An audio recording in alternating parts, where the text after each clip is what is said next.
সাভারের জাতীয় স্মৃতিসৌধে জাতির শ্রেষ্ঠ সন্তানদের শ্রদ্ধা জানাতে নেমেছে সর্বস্তরের জনতার ঢল। এ সময় ফুলেল শ্রদ্ধা ও ভালোবাসায় স্মরণ করা হয় দেশের জন্য আত্মদানকারী বীর শহীদদের।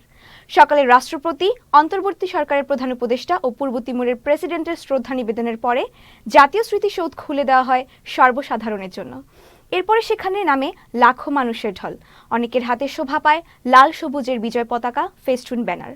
এদিন জাতীয় স্মৃতিসৌধে রাজনৈতিক দল, সামাজিক সাংস্কৃতিক সংগঠন, স্কুল কলেজ, পড়ুয়া শিক্ষার্থী, শিশু কিশোর ও বয়োবৃদ্ধরা ফুলেল শ্রদ্ধা জানায় বীর শহীদদের। তাদের একটাই প্রত্যাশা, দুর্নীতিমুক্ত, সমৃদ্ধশালী এবং গণতান্ত্রিক বাংলাদেশ।